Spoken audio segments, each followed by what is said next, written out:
Ladies and gentlemen, it is my pleasure to report to all of you that the chess world has yet another prodigy. His name is Andria Maurizzi, at least that's how I would pronounce it as an American, but please correct me, French speakers, if that's how I'm supposed to say it or not. He's originally from Corsica, and he recently became the youngest grandmaster in the history of France. He just turned 14 years old, and that means that he's also the 13th youngest player of all time to get the grandmaster title. In this video, I'm going to take you through the most recent tournament that he played in Chartres, hopefully I'm pronouncing that correctly, where he won 5 games to ultimately clinch this final GM norm, as well as the ELO necessary to get the Grandmaster title. And it's a 10-player closed event, so you know everybody that you're playing, you know what colors you're going to be playing, you know how many points you need to score a Grandmaster norm. That is why they hold these closed events. Now, he started this tournament with a loss and 2 draws. 1 out of 3. Very poor start, but he turned it all around, and he turned it all around in this game, game number 4, and I will take you through all his games, and then we'll just talk a little bit more about what this means. E4, E5, knight to F3, knight C6, bishop B5. Now his opponent, strong French player, plays the move G6. This is a attempt to turn the game, like, for example, the Ruy Lopez with knight E7, it's not the most popular thing, but at 24,000-2,500 level, like right on that cusp of IM-GM, there's a lot of these sidelines that get played in the mainline openings, and the point is to throw young players oftentimes off their game. A guy like Marc Andria has been sitting at home preparing deep opening preparation, also has like good instincts. You want to take him out of his comfort zone. The problem for Peo, I think that's pronounced Dubois, but I don't know, man. French scares me. The problem for him is that Marc Andria comes prepared with the most critical line, which is D4, pawn takes, and C3. A gambit, offering your opponent a capture on C3, where if you just continue your development naturally, White will get a very strong initiative with a big lead in development. So Black plays A6, the bishop backs up. Still, this pawn is being offered. The pawn is not taken, so White decides to take back. But already as early as like move right around here, you know, move 9, you've got a position that is very different than the standard Ruy Lopez that you're used to. The E and C pawns for both players have been traded. White has a dominant control of the center, so White proceeds with D5, which, by the way, in this position, the move D5 is the most critical move for Black and scores the highest. And it scores the highest after knight to A5, and you don't do anything about the bishop. You actually go here. And it looks like you hang B2. Looks like you've straight up just hung B2 and thus your rook.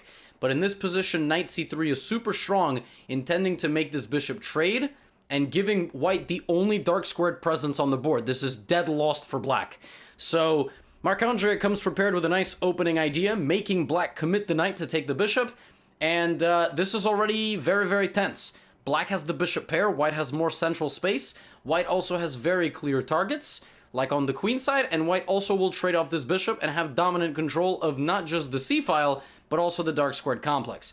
So c5 en passant, Black plays bishop to e6, attacking, by the way, very fitting en passant between a game, in a game between two French folks. Queen to e3, knight c6, and everything that I've just said is coming true. The offer to trade the bishop is there, but Black blocks. Black blocks the trade. So White plays rook d1. The point of rook d1 is now this pawn is pinned to the queen. Basically, Black is a move away from being completely safe. So for example, knight d2, if like castles, for example, Black is going to be completely fine. Black has one problem in this position, and it's the pawn on d6. White will try to line up on the center and try to win it, but Black is a move away from getting castled. So the way you prevent your opponent from castling is constantly creating threads down the center line, especially when the king is still stuck in the center. If knight f3 check, you play queen f3, even gf3 is fine. You've got a threat here. If Black castles, then this pawn is not going to be protected. It's going to be very difficult to protect this pawn. So for that reason, Black plays queen e7. Now White plays takes, and again, how do you prevent your opponent from castling? Well, you can allow it, but with a cost. And a very nice move here, queen e1. And the point is to play bishop b4, winning control of this diagonal. That is a very menacing move. Now, computer still thinks the position is in the balance, but the computer should shut up. Because after queen g5 and bishop d2 to kick the queen, so it doesn't line up with the king, and then this move, position is very difficult for Black from a practical standpoint, because Marc Andria is just not allowing his opponent's king to move. Not only is he not allowing it to get castled, it has no legal moves. It is completely locked down in the center of the board. So black plays a5 to try to kick the bishop. The best move was to play bishop to f8, trying to deal with this bishop, but that's still very tough because white will just play a4. White doesn't have to take. If you take and I take, how are you ever castling? By the time you get back and play a move like queen e7, I will continue to make threats on your weaknesses. And the second you play f6, I will take. I will get in here with my queen and my rook. You're just a move too slow. So black plays a5, but that allows the bishop to plant itself on d6, anticipating bishop here.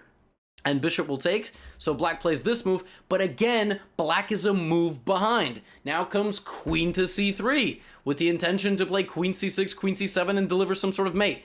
Computer also was very fond of this move. Just very simply developing, trying to win a pawn and just jump the knight in. That also would have been devastating for black. But he plays queen c3 and queen c7, and you're a move away from delivering a mate. Bishop d7 has to block. And here, just an absolutely dazzling uppercut punch from Marc Andria, who probably did not actually punch his opponent. Feel free to pause and find it, by the way, if you'd like.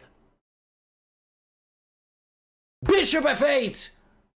Oftentimes, when you've got the swarming pressure on your opponent, you can land these knockout blows, and no matter who takes, the d7 bishop will fall, and then the knight comes in with a tempo, and you cannot trade the queen. Please do not trade queens here. Queen d5. Rook has to move, you pick up the pawn. Black is trying to create a little bit of counterplay, material is equal, but h3 shuts all of that down. Do not trade queens. Queen, rook together. Do not trade queens. And the second rook comes, and black never got off the back rank. Black's 3 pieces never made it off the back rank. And now queen c5 check, the king slides over, and the rook jumps in. It's done, because queen d5 check is a problem. Your queen cannot stay on the diagonal. I mean, queen f5 is one way to delay it.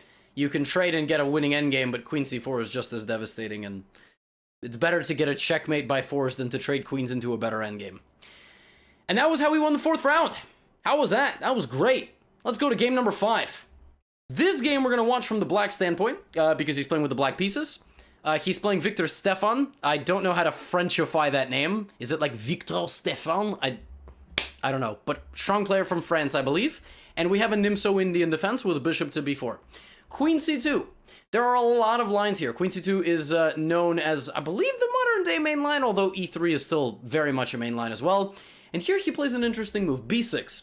Clearly preparation, not the most common move, and it's not the most common move because it actually allows white to dominate the center with e4, which 2 games later you will see. His opponent played this against him. But if white never plays e4 and plays more solidly, well, then black just gets a great position. Actually, bishop b7, knight f6, like, if black can get away with all of this and white never plays e4, like, the whole point of queen c2 is to play e4. The fact that white doesn't play e4 means that queen c2 shouldn't have been played. So it's actually funny, as early as move, like, 7 or 8, the computer is already trying to claim that after knight c6, black is much better. Because computers are scummy. Bishop g2 is met with this knockout strike, which is just terrible. And if you play something like e3, I still go here, and which means your only move is to play d5 or bishop e3. If you play d5, then after it takes, I can just take. So the only move then is bishop here. And then black can play like knight a5 attacking this. So apparently already an opening mishap, which neither player, I guess, was aware of. I mean, white is supposed to play e4, but instead we get c5 takes, and kind of a more or less standard position, which is kind of in the balance. Black plays knight c6. White plays rook d1, centralizing the rook. And now black plays knight g4. And knight g4 attacks the weak pawn on f2. And white plays e3 to block the bishop. Now, white could have played a lot of things. If white played the move knight e4, which looks good, hits the bishop and guards this, then black goes full danger levels mode and just kaboom. The queen is hit.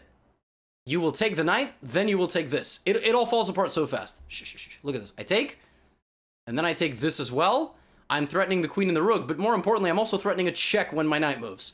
So the game is over. So obviously, white has no intention to get involved in that, just plays e3. And black plays this move f5. Now this is a move, remember, this is round 5, so he's coming off a win. So he's full of confidence. f5 is an aggressive, bold move, not dealing whatsoever with the pressure down the d-file. He wants to create an attack. White plays a3, very clearly trying to play b4. So black plays a5, very clearly trying to prevent b4. And now white should probably consider b3 and bishop to b2, just finishing development, but white decides to go for the bishop pair, and black decides that the bishop pair means nothing, and this whole maneuver actually, if it benefits anybody, benefits black, which is a very astute observation of the position. You would think that white is very happy with b3 and bishop b2, but somehow this complex only helps black. First of all, black completely shuts down this, and in all endgames will have the b-file pressure. Second of all, you've now connected all of black's pawns, right? You've made this trade, which actually connects and really coordinates black's position. So even though white gets the bishop to b2, this is going to be always defended. And now Marc just says, look, man, I have 3 pieces that can fight for the light squares, yeah? You have 2 that can defend them. You have this bishop, which can fight for the dark squares, but because you made this trade, I'm now going to go for this bishop. Now, the question can be posed, why didn't white play h3? White did not play h3 because I would ignore that and go full danger levels. If you take, I take this. If you take this, then I go here, I will trade your bishop, and then I will put my queen on c6, and I will murder you. My knight is better than your bishop, which fundamentally means that that entire maneuver that white went on to trade the knight for the bishop was incorrect. That's why in chess, you can't just always generalize, well, I got the bishop pair. Yeah, but that whole maneuver lost you time, improved black's position, and now black just completely switches the whole thing and fights on the light squares, despite losing a dark squared bishop. And he had the presence of mind to go on this initiative, to take, and play queen c6, and now white's position is very delicate, and he spots it immediately. He can keep the tension here with moves like a4, because this is not a threat. Instead, he chooses knight takes h2. Oftentimes, the most delicate spot in an enemy position are the ones that are only protected by the king. And after king takes, knight takes f3, takes, the position looks really nice for black. Black is threatening this, and this, and the rook is hanging. Here the computer gives the absolutely egregious defense, queen d3, after rook f6, e4. And now the bishop is activated, but still this looks miserable. I mean, pawn takes e4, queen f3, ef3, and computer's like, well, black is actually lost in this endgame. And that's actually why, if you go a little bit back, instead of engaging in this, should have been a little bit patient. But even after queen d3, like, this check looks menacing. But apparently king h3 is good. And maybe Marc saw this and was like, well, at least I have a draw. And he might not be wrong, but the computer finds a way to run to h4 and survive. But the computer is a scumbag. We have rook g1, and rook g1 actually just straight up loses the game to rook f6. Rook g2, rook h6, the king is hunted. Queen to d1, come on out. Whoop! Whenever this is the situation and the queen and the rook have infiltrated like this and mate is threatened a couple of different ways, you're probably going to lose this game. But here, white comes up with a nice little sacrifice. Queen takes g7, king takes, bishop b2 check. But it doesn't matter because you're still dead lost. You're down rook and a pawn for a bishop. Very easy to finish this off. You can play rook b8, you can play rook b1, rook d2. I mean, you're just going to pick up the pawns, and he does exactly that. So he just has to not blunder his rook. He controls the only open file for his opponent. Everything is well protected, and he ultimately plays rook b1. There's no way to protect this. I mean, if you play bishop b2, I'll play rook b8, and the game is over. So rook b1, and white resigned. Very nice game. Now, could have been better. Hey, listen, could have been better. But 2 wins in a row, we'll take it. So we move on to game number 6. He's back with the white pieces, and he's playing against Alberto David. This is an Italian grandmaster, rated 25-17, and Marc-Andrea clearly has the Gotham e4 course because he plays the h4 advanced variation Caro-Kann against bishop f5. Now, I'm joking. He trains with much more sophisticated methods, but still, this is a very, very good line for white, and one of the most challenging for the black pieces. I have a YouTube video out on this, and I also have it recommended in my courses. h5, bishop d3. That is the main line. Bishop g5 is also a move, but at the grandmaster level, they probably know how to kind of neutralize it. So bishop d3 is played. Now we have takes, and black goes for a setup with a pawn on e6, a queen coming out to a5, the knight jumps to f5, and at some point you will push this pawn to c5. And all of those things happen.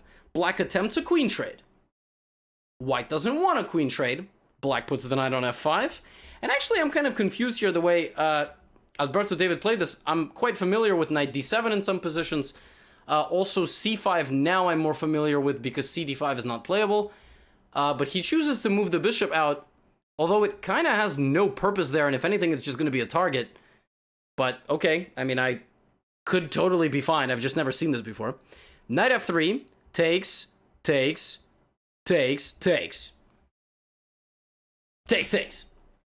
Okay. Now, I'm looking at this position, and I'm like, all right, I mean, black probably has to castle, right? Probably has to castle, or at least put the knight on c5. Because if white gets a few more moves, white is going to play rook b1, knight b5, knight c7, like, maybe f4, f5. Not a very pleasant position. And black goes here. I was like, knight b5? And then black castled, and I was like, what? So, okay, clearly the Grandmaster did not blunder this. The Grandmaster thought that he would get knight e5, and then have a pawn for the rook. So he has a knight and a pawn for the lost material. But he, like, voluntarily went for this. And I suppose that his position is still fine. He's got pressure on the weak c-pawn, but why don't Grandmasters do this against me? You know? I look at games like this sometimes, I'm like, GMs don't give me extra exchanges. I would love it. So, the players bring their rooks, nothing special, and then here we have a threat of a repetition. But sometimes, on your way up in your chess career, you have moments where you need to find the confidence in yourself not to be lazy and take the draw and play rook c2, and he plays rook c2. And now the pressure is on white. How are you going to win this position? If you put something on d1 to try to go to d7, I will go here. If you try to attack me, I will go here. I'm not going to let you in. So he plays c5 and temporarily sacrifices the pawn and infiltrates with his rook. So now everything in black's position is under pressure. He will utilize the a-pawn ideally, if he can, to win the a-pawn and then promote in the endgame. Black plays this, king g2, and e5. And now you go back. Why do you go back and stay patient? So that you can take and be able to back up to protect your rook. That is the point. Because if you just take and your rook was pinned, you'd be in bad shape. For example, knight d8 and uh-oh. Hit. Very bad. Oh, I survive. Nope. Ouch. That's very bad. So rook c1, and after a little bit more maneuvering, he ends up taking back on c5. Knight e5. Rook d5, and everything is glued together. He stayed patient. The two weaknesses in the endgame will now show themselves. And he picks up one. Black goes for a little bit of active counterplay. But rook takes a5. Now he's up a rook and a pawn for the knight. Not the knight and the pawn for the rook. We've had a two-pawn swing. Black played knight g1 and just resigned. Black played knight g1, and there's actually no move for white. I guess black played knight g1 and was like, what am I doing? I'd rather go drink some lemonade and enjoy the sun or something. White can move the king in either direction, and white would win this game by ultimately promoting or swarming the king and the bishop on the back rank. The king is safe. There aren't really no threats because you can actually just march up. That's 3 in a row! 3 in a row, folks. Can you complain? I can't complain. I'm watching the games and I can't complain. This game was a bit strange because it seemed like the opening wasn't tremendously successful, like black kind of equalized and got a normal position. But white still had the initiative. I mean, like, white played a position where everything was very tense, and sure, black could have played knight c6, but you don't control the moves that your opponents make. You can control your own moves. Okay, so you can't really complain when things get handed to you. You still gotta win the game. He played knight b5, he took the exchange, he didn't repeat moves, and he won. 3 in a row. Which takes us to round number 7. Round number 7, and now, remember I told you, we would have another Nimso Indian. Now, what's funny is that Glenn Fleer is an author. Glenn Fleer is a strong grandmaster from England, although now his federation is France, if I'm not mistaken. I guess he moved. I'm going to check his FIDE page. No, it is still England. Okay, well then I'm mixing it up. Or maybe the The cross table that I saw him listed as friends. So I saw I saw a cross table that had a mistake on it. I was like, Glenn Fleer's English. Right, so he's an author. He's published many books. It's always interesting to play against authors, because it's like, man, they've studied so much. And he does play for this critical move e4. This is like the whole test of this variation. So now black plays c5, and white plays d5. And there is a move here that is very trendy now, and it's queen to e7, which is just an obscure move, trying to take so that white cannot take back with the e-pawn. That is the entire point. So what does white do? Well, if white plays knight f3, then this happens. That's just terrible. So white plays perhaps a counterintuitive move, but blocks the positioning of the queen to the king so that this is now enabled. And that does happen, and castles. However, there is still a drawback, and this is kind of dumb. Like, white just can't develop very easily now. And in this position, there's been many moves, like, for example, blocking this pin, but Glenn Fleer plays bishop to f4, which is either a novelty, and he prepared it, or he made this up at the board. This move has never been played according to my database. d6, and now we see the point, long castle. So, hey, this is the problem with playing an author. He comes prepared. Bishop f4, long castles, top engine recommendation. So let's see. Black plays knight to d7, and white plays knight g3. And what white is going to do now is launch some sort of attack on this side of the board, and what black is going to do now is probably defend and counterattack on the opposite side. So here we go. These are the games that determine whether you are worth your weight in gold. Knight to e5, rook e1 pins, rook e8 actually doesn't really unpin, but reinforces the knight. Bishop to g5, h6, and white plays h4. Whew! Let's have some fun. Here the computer gives us one of the most scumbag moves I've ever seen, which is bishop takes h6. And the point is that you have f4, utilizing the pin. And this is a very dangerous position for black, which might result like this. Takes, and this lone pawn is probably not going to do a good job protecting the king, but it's still a very complex position. Instead, we have h4. This is known as the fishing pole. If you take, then you get blasted. You just get completely mauled on the h-file, so that is not what black plays. Black plays queen d8, and now bishop goes back to d2, a6, a3 to try to kick out the bishop hangs around. Bishop e2. Maybe long-term idea to try to pawn storm. Now we have rook to a7, obviously trying to bring the rook to the center to take part in the counterattack effort. White jumps in with knight f5. He takes it immediately because that knight has no presence being that far near the king. Queen takes f5, and now this move rook e7 as planned. Now here, white plays one of the most absurd moves I've ever seen in my life. That doesn't necessarily mean it's bad. I have played many absurd moves myself, but this move I cannot begin for the life of me to understand. Now if I'm looking at this position, I'm thinking, of course, g4, no questions asked. Just g4. Ask questions later. Knight comes back, g5. I don't know, just keep attacking, figure something out. But probably Glenn Fleer evaluated that black is just in time with counterplay. And so you would think that he would maybe play, I don't know, f4 first, and then g4, something. He plays king to d1. And this move is not like a big mistake. It's just such a... Like, if this move happened, like, what? So first of all, now if the bishop ever takes the bishop, it's not a check, which could be useful in some positions. And also the rook is protected against any sort of big trade. The problem is that this move literally does nothing! And now black is in time to come in with b5.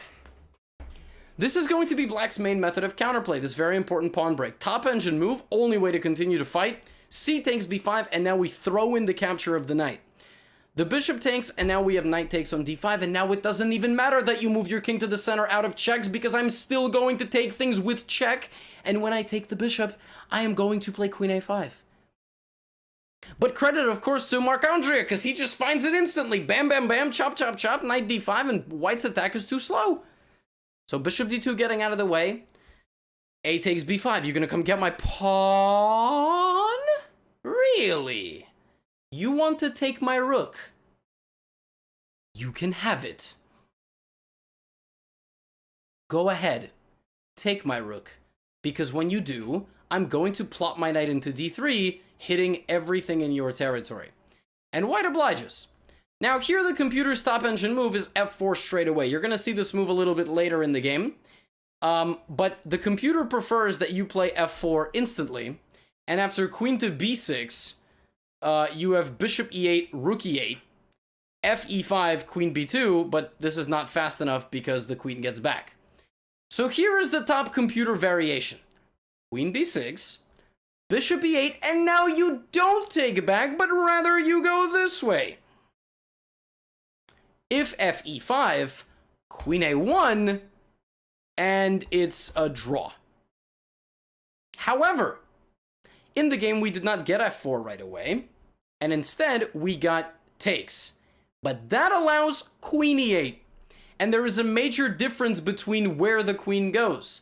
Now, after f4, black does not need to create counterplay with the queen, rather knight to d3. Now, I think here the best move was something like this, to meet knight d3 with a sacrifice. That was the only way for white to not get completely obliterated, because after this exchange with knight e7, the queen is hit, and this is coming, and this is coming, and this is coming, and the knight is going to come back to the game. The backwards knight move hitting the queen is game over. Queen h5, knight f2 check, and black emerges from the complications up a piece. And the game, of course, proceeds. White does win some pieces back, but black brings back the knight to the center, makes sure that there's no back rank weaknesses, and yes, one of the ways to win a winning position is to simplify into an endgame where you are simply up material.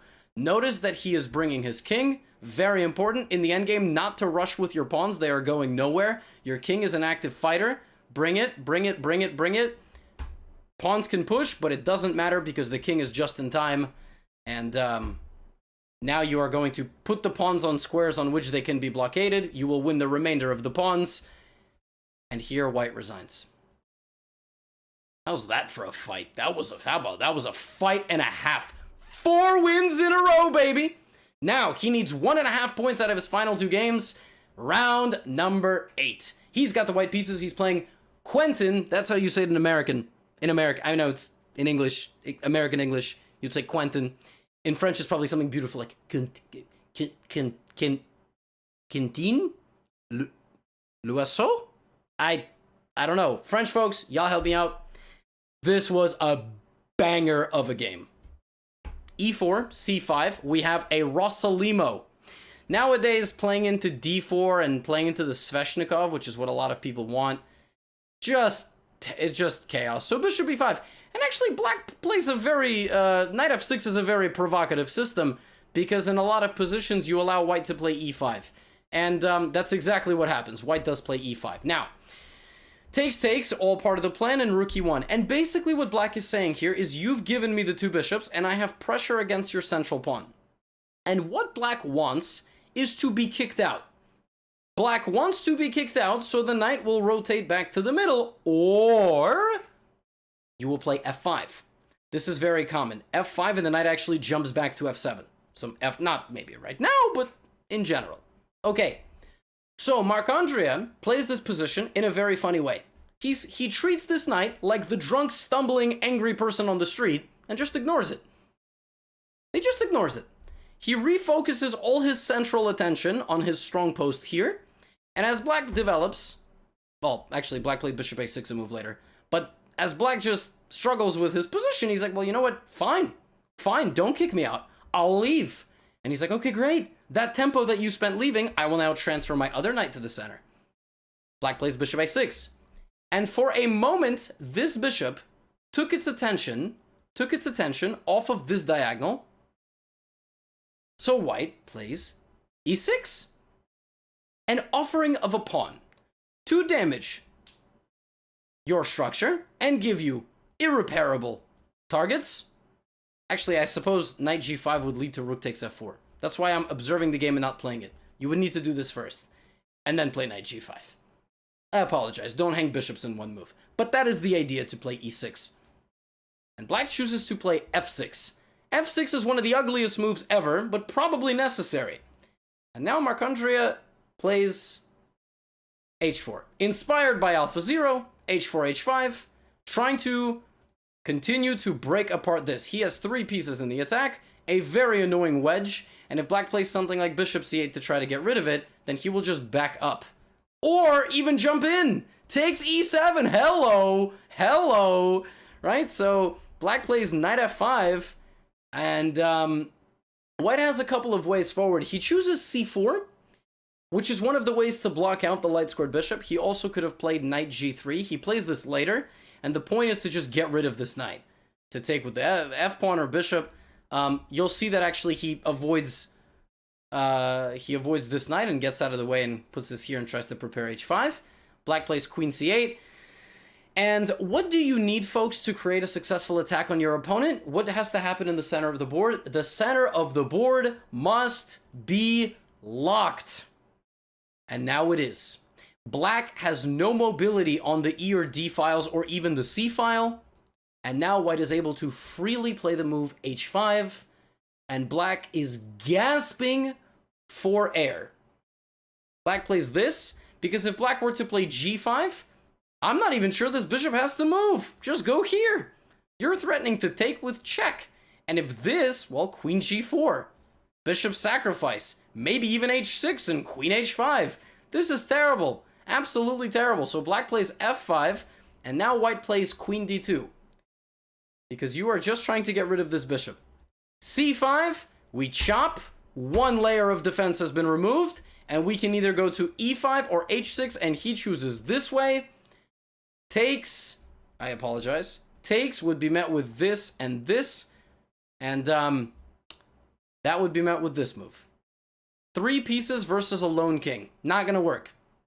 King is a wimp. Definitely cannot take on a queen knight and a horse. Queen rook and a horse. So bishop f6, and he ends this game in the most savage way possible.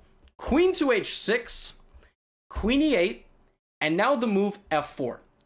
Which looks like it just serves as another defensive measure, but it actually prepares the most savage winning idea. Would you like to try to find it? Are you even paying attention? Are you watching the video, or do you have me in another tab? The move f4, fe5 prepares this. Rook h1 and queen h8 mate. And in that position, after king f2, his opponent resigned. Marc Andria drew the next game in 10 moves. He had 6 points out of 8. He drew the next game in 10 moves to clinch his final Grandmaster norm and also the rating. And he is now, by 2 months, beating the record of Etienne Bacrot. And by the way, some of you might have thought it was Maxime Vachier-Lagrave. Maxime Vachier-Lagrave is an extremely strong player, but Etienne Bacrot is no joke. He actually was the youngest Grandmaster in the history of France. But Marc-André Maurizzi exceeds that record, just barely turning 14 years old. And you know what the craziest thing is? You know what the craziest thing about this is? He is one of the people who was affected by the pandemic. He got his second GM norm in February 2021. Can you imagine if this kid had all of 2020 to play? He would have been top 10 youngest GM of all time. I used to play this kid. Like, well, I mean, I still do. I'm saying, like, I played him in Blitz when he was like 12, 13. I'm like, yo, who is this guy? I mean, I'd win, but he'd beat me too. And I'm like, and then I saw him in World Youth, and I'm like, hey, this kid's like 11, 12 years old. He's 2,400.